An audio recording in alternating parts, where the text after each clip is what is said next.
Do you have a stunt driving ticket in Ontario? I'm about to give you essential tips that could save your license and save your future. I'm Jonathan Cohen. I am a partner at Next Law. And before we dive in, please take a moment to like this video, subscribe to our channel, and hit that notification bell to stay informed on important stunt driving legal topics. In the next few minutes, I'm going to walk you through a whole bunch of crucial things you need to know if you've been slapped with a stunt driving charge in Ontario. We're going to cover everything from the immediate roadside penalties to what happens at your first court appearance. And by the end of this video, you'll have a pretty clear roadmap for navigating this serious legal situation. Let's start with the immediate impact. The moment that you are charged with stunt driving, three things happen. First, your license, it is suspended on the spot for 30 days. No and ifs or buts, period. Second, your vehicle gets impounded for 14 days, even if it's not your car. Work vehicle, family member's car, doesn't matter. And third, you're going to get a summons for court, usually 2 to 4 months down the road. Now, you might be thinking, wait, I wasn't even stunting. I was just speeding. Well, here's something that you need to think about. In Ontario, stunt driving isn't just about fancy maneuvers, as most people would interpret the word stunt. You can get hit with this charge for going 40 kilometers or more over the speed limit in zones that are under 80 kilometers, 50 kilometers or more in zones over 80 kilometers, or hitting the 150 kilometer mark anywhere in the province.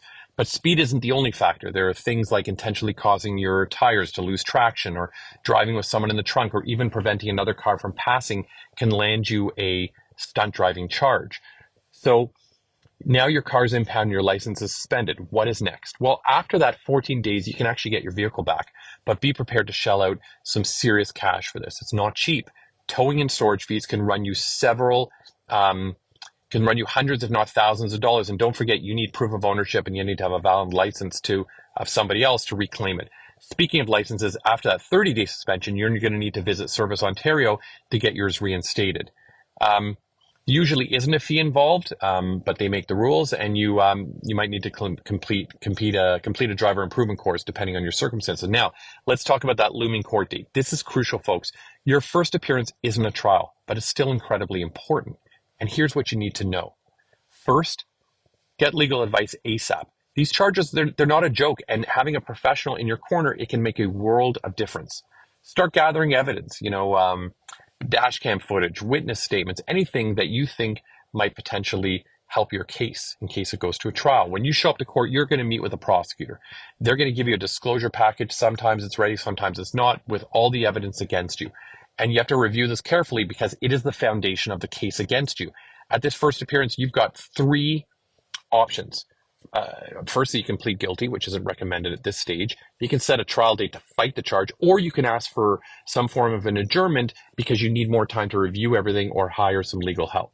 Now, let's talk about consequences. If you're convicted, you're looking at a fine between $2,000 and $10,000, 6 demerit points, a license suspension, minimum 1 year up to 3 years for a first offense, potential jail time up to 6 months, and crazy insurance rates. Now, let's just say they're not going to be pretty because, look, I get it. This is a lot to take in. Stunt driving charges in Ontario, they are serious business with potential life-altering consequences.